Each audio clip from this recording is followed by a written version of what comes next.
কুমোর পাড়ার গরুর গাড়ি বোঝাই করা কলসি হাঁড়ি গাড়ি চালায় বংশীবদন সঙ্গে যে যায় ভাগ্নে মদন হাট বসেছে শুক্রবারে বক্সিগঞ্জে পদ্মা পারে। হ্যাঁ এইবার না দেখে পড়ি। এই লাইটটা বন্ধ করে দিল। ও রামু কাকা লাইটটা বন্ধ করে দিলে কেন? আজকে আর পড়তে হবে না, অনেক রাত হয়েছে, বাড়ি যা। রামু কাকা একটু দাও না গো লাইটটা, আমার পড়া শেষ হয়নি। কাল সকালে পড়ে নিস বাকিটা। তুমি তো জানো রামু কাকা, আমি সকালে রিক্সা চালাই আর রাত্রিবেলা পড়ি। আমার মাথা খাস না এখন, বাড়ি যা, নইলে কাল থেকে আর পড়তে দেবো না। আচ্ছা ঠিক আছে, তুমি যখন বলছো আমি চলে যাচ্ছি। হে ভগবান, আমার সাথে কেন এমনটা হয়? যখনই আমি কিছু করতে যাব তখনই কিছু না কিছু বাধা এসে যায়। ওই তো দূরে লাইট জ্বলছে, বাকিটা পরে শেষ করি।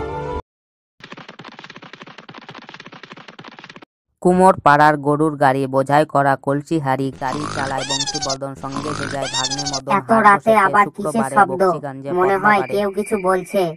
বাবা, ও বাবা, বাবা, ও বাবা। কি রে, কি হলো রে তোর আবার? আমাকে ডাকছিস কেন? বাবা দেখো, কেউ আমাদের বাড়ির কুমোর ভিতর পাড়ার ঢুকে গরুর কি গাড়ি যেন বোঝাই বলছে। করা কলসি হাঁড়ি গাড়ি চালায় বংশীবদন সঙ্গে যে হ্যাঁ যায় ভাগ্নে সত্যিই মদন। তো। তুই ঘুমিয়ে পড়, আমি গিয়ে ব্যাপারটা দেখছি। কুমোর এই কে পাড়ার রে, গরুর গাড়ি আমার বোঝাই বাড়ির করা ভিতর কলসি ঢুকে হাঁড়ি কি গাড়ি করছিস? চালায় আগে কাকা আমি ভোলা, আমি আপনাদের বাড়ির বাইরের আলোয় পড়াশোনা করছি। হা হা হা, কি বললি তুই? পড়াশোনা? তো এত রাতে কি পড়াশোনা করছিস তুই? আর কোন ক্লাসে পড়িস? না মানে আমি কোনো ক্লাসেই পড়ি না, আমার পড়তে ভালো লাগে তাই বই পড়ি। কিন্তু এই বইগুলো তোকে কে দিয়েছে? আগে মাস্টার মশাই দিয়েছে, আমি প্রতিদিন মাস্টার মশাইকে আমার রিক্সায় করে স্কুলে দিয়ে নিয়ে আসি, তাই পড়তে দিয়েছে। তাহলে কি তুই রিক্সা চালাস? হ্যাঁ কাকু আমি রিক্সা চালাই। বাড়িতে তোর কে কে আছে? এই দুনিয়ায় আমার আপন বলতে কেউ নেই, সবাই আমার আপন। আমি তোকে আরো নতুন বই দেব, আর এখানে পড়তেও দেব। তোকে একটা কাজ করতে হবে, বল তুই করবি? হ্যাঁ করব, কিন্তু আমি উঁচু ক্লাসের বই পড়তে পারবো না।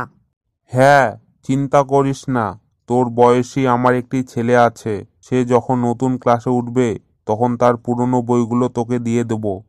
আচ্ছা ঠিক আছে কাকু চলবে, কিন্তু আমাকে কি কাজ করতে হবে? তেমন কিছু না, তোকে আমার ছেলেকে প্রতিদিন স্কুলে দিয়ে আর নিয়ে আসতে হবে। আচ্ছা ঠিক আছে কাকু, আমি কাল থেকে কাজে লেগে পড়ব।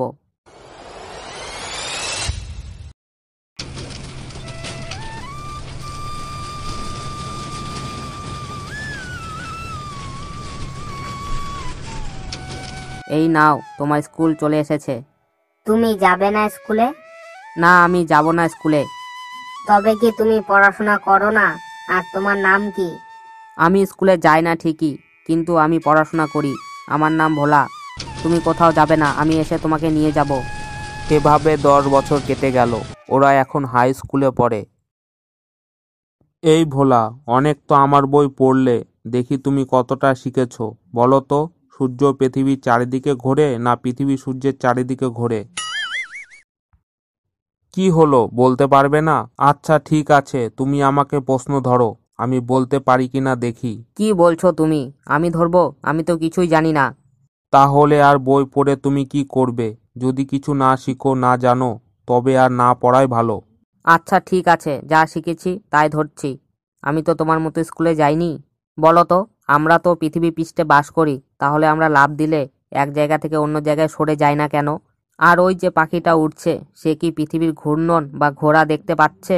যদি মাধ্যাকর্ষণ শক্তি সবকিছুকে নিজের দিকে টানে, তবে মেঘ আকাশে ভাসে আর বৃষ্টি কেন নিচের দিকে পড়ে? কারণ বৃষ্টি তো মেঘের মধ্যেই থাকে। তোমার সব প্রশ্নের উত্তর আমার কাছে আছে, বাড়িতে চলো তারপর তোমাকে বুঝিয়ে বলছি। আর বন্ধুরা, যদি তোমরা মেঘ কেন ভাসে আর বৃষ্টি নিচে পড়ে কেন জানো, তাহলে অবশ্যই কমেন্ট করো।